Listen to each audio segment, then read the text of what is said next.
The headline was everywhere, spreading like wildfire across newsrooms, social media feeds, and dinner tables on both sides of the border. Canada rejects $3 billion in U.S. milk. The phrase echoed through the media, sparking heated debates and anxious speculation. Reports claimed that tanker trucks loaded with American milk were being turned away at the border, a dramatic act of economic defiance that seemed to signal a new era of tension between the two countries. And at the center of this storm, the alleged mastermind, Mark Carney, Canada's newly appointed Prime Minister, a man known for his sharp intellect and bold decisions. For American dairy farmers already grappling with low prices and rising costs, the news was devastating. Many feared this move would push them to the brink of financial ruin, threatening their livelihoods and the future of their farms. The $3 billion figure wasn't just a number, it represented nearly 15% of all U.S. dairy exports to Canada last year, according to the U.S. Department of Agriculture. For many, it was the difference between profit and loss. Social media exploded with outrage and confusion. Was this the beginning of a full-blown trade war? Hashtags like #Milkgate and #DairyDisaster trended, and opinions clashed as people tried to make sense of the chaos. "This is a slap in the face to American farmers," said a spokesperson for the U.S. Dairy Export Council. Meanwhile, Canadian officials insisted the move was about protecting local producers and upholding strict quality standards. In Canada, some dairy farmers celebrated the decision, waving "Support Canadian Milk" signs and calling it a victory for homegrown agriculture. U.S. politicians quickly weighed in. Senator Tom Richards called for immediate retaliatory tariffs, warning, "We can't let Canada walk all over our farmers." The story had all the makings of a political thriller, a bold new leader, a massive economic move, and the ever-controversial Donald Trump, rumored to be preparing a fiery response. But as with many stories that seem almost too dramatic to be true, there's often more beneath the surface. The truth is rarely as simple as a viral headline. Sensational stories can easily overshadow the complex realities behind international trade.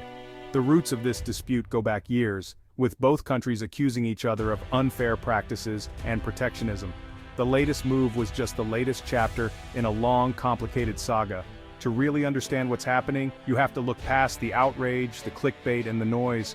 So, is there any truth to this dramatic claim, or is it just a carefully crafted piece of fiction designed to stir up controversy and fear? Let's dig into the facts, because the real story is far more complicated and just as important as the headlines suggest. We'll separate fact from fiction and uncover what's really at stake for both countries. But before we get swept up in the drama, let's meet the man at the center of it all. Who is Mark Carney, and how did he become the face of this international controversy? Mark Carney isn't your typical politician. In fact, he's not a politician at all, at least not in the traditional sense. Carney's reputation was built not in the halls of Parliament, but in the world's most powerful financial institutions, where decisions can ripple across continents. He's a world-class economist, former governor of the Bank of Canada and the Bank of England. Few Canadians have ever held such influential roles on the global stage, and even fewer have earned the respect of both Wall Street and world leaders. Known for his calm, pragmatic approach, Carney is a bridge builder, not a headline chaser.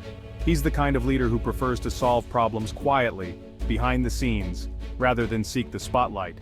His platform as Prime Minister: economic stability, climate action, and global cooperation.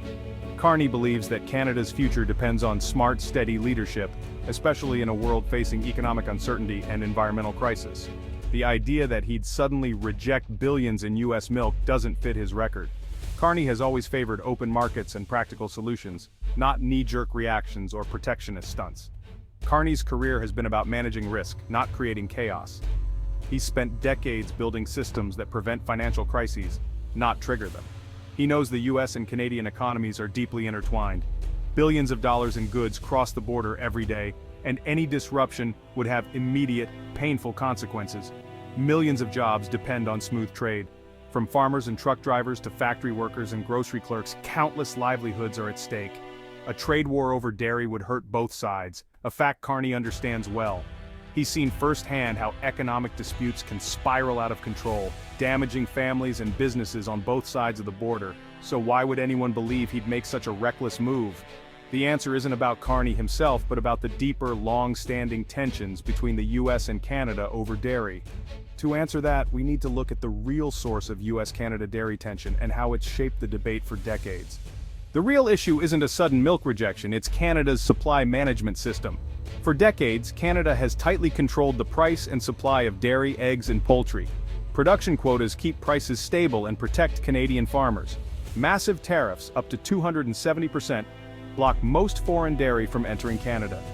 U.S. farmers who produce a surplus see this as unfair protectionism. They argue they could offer Canadians lower prices if given fair access. This has fueled trade friction for years, including during the USMCA negotiations. But there's no dramatic border showdown, just a slow, ongoing dispute. The rejection happens every day, built into policy, not as a sudden act. The viral story twisted this complex reality into a sensational false event. It's classic misinformation, a kernel of truth, blown out of proportion. Donald Trump's criticism of Canadian dairy is nothing new. In fact, it's been a recurring theme throughout his political career, surfacing again and again whenever trade with Canada is discussed. As president, he repeatedly called Canada's system unfair, arguing that it put American farmers at a disadvantage. He made this a central issue in trade talks, using strong language to demand changes and rally support from U.S. agricultural communities. The USMCA, which replaced NAFTA, did give U.S. farmers a bit more access to the Canadian market. However, Canada's supply management system, designed to control production and stabilize prices, remained largely intact, frustrating many on the American side. For Trump and many U.S. farmers, those changes simply weren't enough.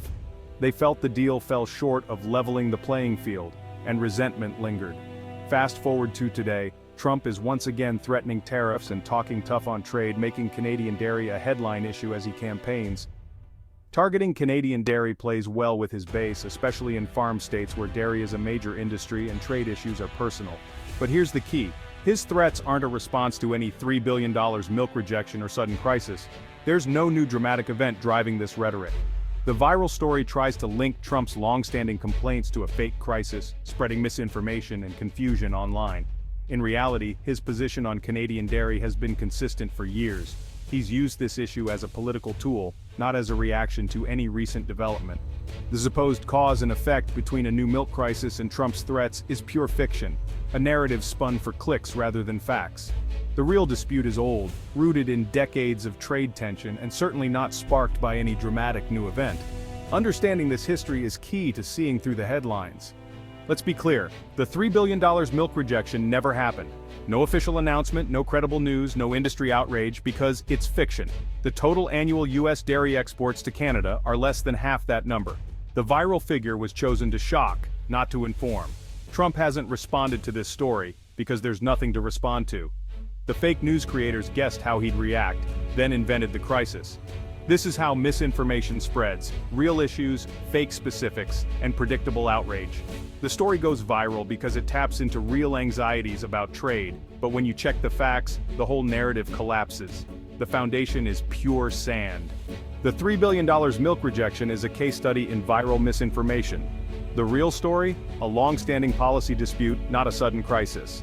Canada's supply management protects its farmers. The U.S. sees it as unfair. Politicians use it as a talking point, but dramatic trade bombs are fiction. Real change is slow, not explosive. The myth is designed to provoke outrage. The reality is complex and nuanced. Don't fall for easy headlines. Ask questions, check the facts. Understanding the truth allows for real conversation and solutions. The next time a shocking story appears, pause and dig deeper. The truth matters, and it's worth fighting for.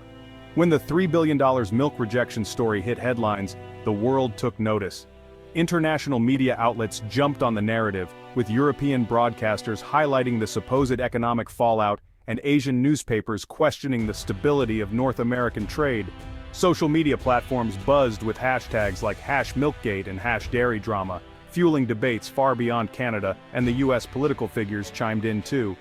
U.S. senators used the story to rally support for American farmers, while Canadian officials were quick to defend their policies in press conferences and interviews.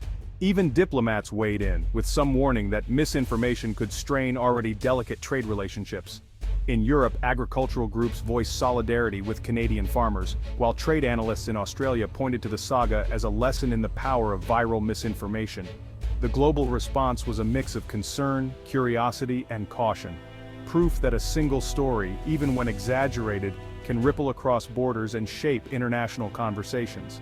Ultimately, the world's reaction underscored the importance of responsible reporting and fact-checking in our interconnected era.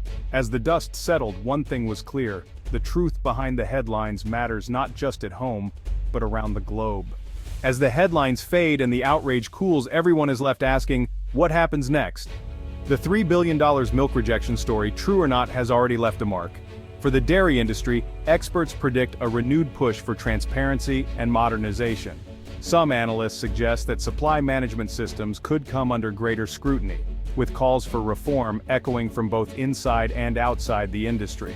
Producers may invest more in technology to track and verify milk shipments, aiming to restore public trust. Politically, the incident has energized debates on trade policy and agricultural protectionism. Lawmakers on both sides of the border are expected to revisit old agreements and perhaps negotiate new terms, all while keeping a close eye on public sentiment. Some predict that future trade talks will include stricter rules on how agricultural disputes are communicated and resolved to prevent similar viral controversies. Public perception, too, may be forever changed. The saga has highlighted how quickly misinformation can spread and how challenging it can be to separate fact from fiction. Media literacy campaigns and fact-checking initiatives may become more prominent as governments and industry leaders seek to rebuild public confidence. Looking ahead, experts believe the dairy sector will emerge more resilient and better prepared for the digital age.